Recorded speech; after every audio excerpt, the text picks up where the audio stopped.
Assalamualaikum warahmatullahi wabarakatuh. Jumpa kembali di channel Muksid Haitami.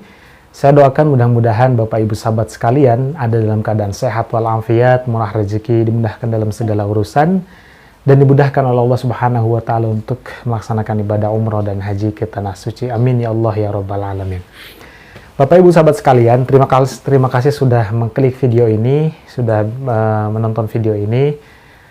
Yang baru bergabung di channel ini, mohon untuk subscribe channel ini, kemudian like dan juga komen. Jika ada pertanyaan atau pengalaman pribadi Bapak Ibu sahabat sekalian seputar umroh dan haji, silakan bisa tinggalkan komentar di kolom komentar. Insya Allah akan saya balas dan akan saya tanggapi. Bapak Ibu sahabat sekalian, pada kesempatan video kali ini, saya akan kembali sharing seputar pengalaman umroh, cerita umroh dan haji yang betul-betul saya alami sebagai seorang tour leader umroh dan juga seorang mutawif atau pembimbing umroh. Nah, kali ini saya akan mengangkat sebuah tema tentang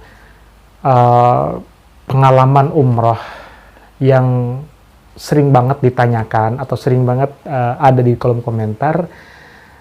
Kapan ya saya bisa umroh? Apakah mungkin saya ini yang secara harta tidak punya bisa melaksanakan umroh ke tanah suci? Nah, saya ingin jawab pertanyaan tersebut atau komentar-komentar yang seperti tadi saya sebutkan di video kali ini. Jadi jangan skip videonya, tonton sampai akhir. Mudah-mudahan ada hikmah dan manfaat yang bisa dipetik daripada video ini. Baik, saya punya pengalaman pribadi. Saya ketemu salah seorang pengusaha waktu itu di masjid. Beliau sedang melaksanakan sholat berjamaah, dan waktu itu saya sebagai seorang mutawif di salah satu travel. Nah, ketemu di masjid, kemudian ngobrol. Nah, beliau ini punya perusahaan cleaning service. Setelah ngobrol lama, kemudian akhirnya dia berniat mengumrohkan karyawannya setiap tahun 2 orang atau 3 orang karyawan yang menurut dia karyawan terbaik dan diumrohkan gitu ya. Nah, singkat cerita saya sempat 3 kali ya, atau selama 3 tahun atau 2-3 tahun lah saya membawa atau memberangkatkan jamaah yang merupakan karyawan terbaik di perusahaan cleaning service tersebut.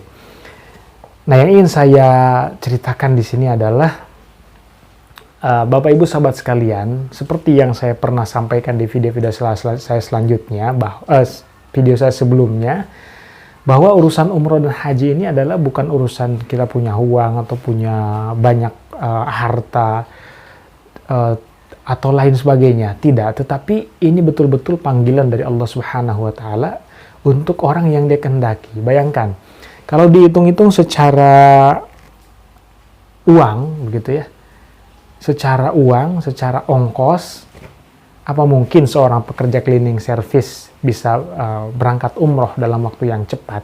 Sementara gaji dia atau misalnya bonus atau apalah namanya, tidak mungkin secepat misalkan 1 bulan gaji dia misalkan dalam beberapa bulan dikumpulkan kemudian dia bisa berangkat umroh. Rasa-rasanya tidak akan cukup ya, kecuali mungkin dia nabung bertahun-tahun gitu ya. Itu pun mungkin kalau misalkan dia tidak menggunakan uang gajinya itu untuk keperluan lainnya, misalnya keperluan menafkahi keluarganya, istri, anaknya dan lain sebagainya. Ya, itu pun harus menunggu bertahun-tahun. Tapi inilah uniknya. Ya, inilah keajaibannya. Artinya umroh dan haji ini betul-betul panggilan gitu ya. Nah, ada satu karyawan yang memang orang ini orang yang terbaik lah gitu ya menurut bosnya ini. Nah, dia diumrohkan oleh bosnya ini dan Masya Allah gitu ya, merupakan suatu kebahagiaan buat dia ya, kebahagiaan yang tidak ternilai gitu, tidak ternilai. Artinya dia meskipun seorang, mohon maaf tanda kutip, cleaning service itu dia tidak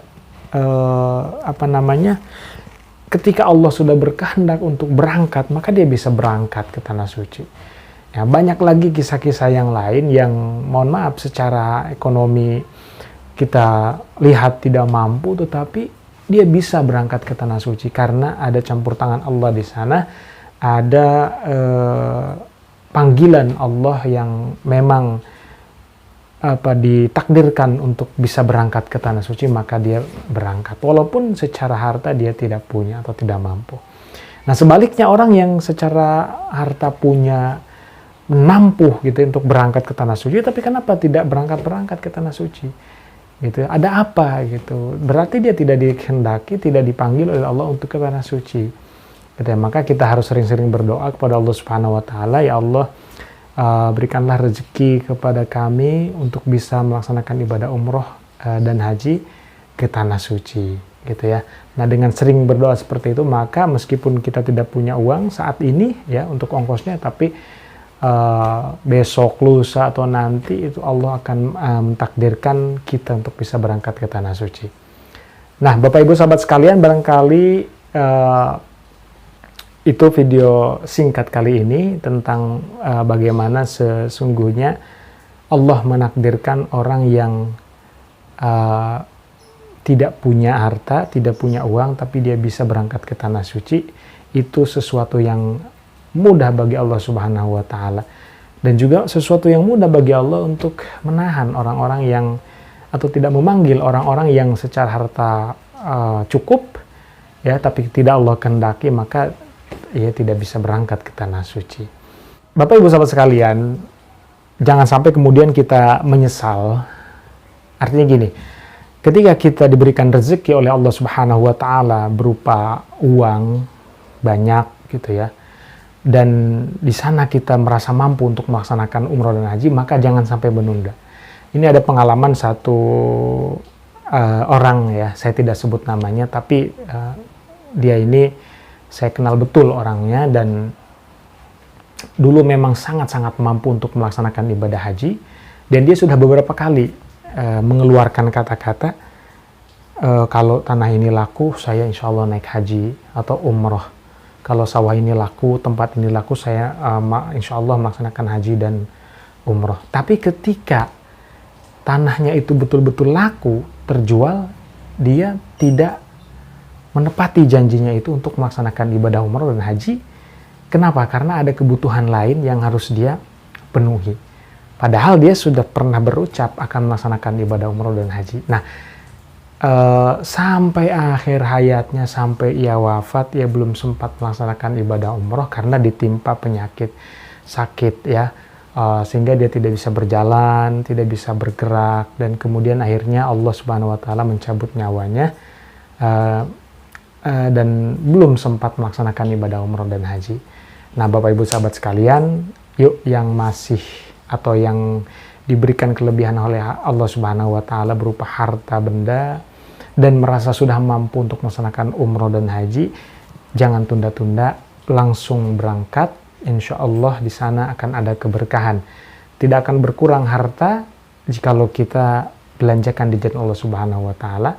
Allah berfirman dalam sebuah ayat Al-Quran, wa ma anfaqtum min syai'in fahuwa yukhlifuh.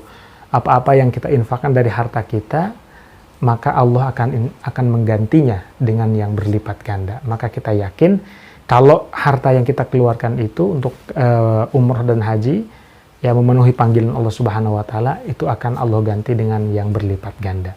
Kuncinya adalah yakin, betul-betul yakin, percaya kepada Allah Subhanahu wa taala. Mudah-mudahan ada manfaatnya. Sekali lagi, video ini saya buat untuk diri pribadi saya, nasihat untuk diri pribadi saya, dan mudah-mudahan ada manfaatnya untuk sahabat Bapak Ibu sekalian. Wassalamualaikum warahmatullahi wabarakatuh.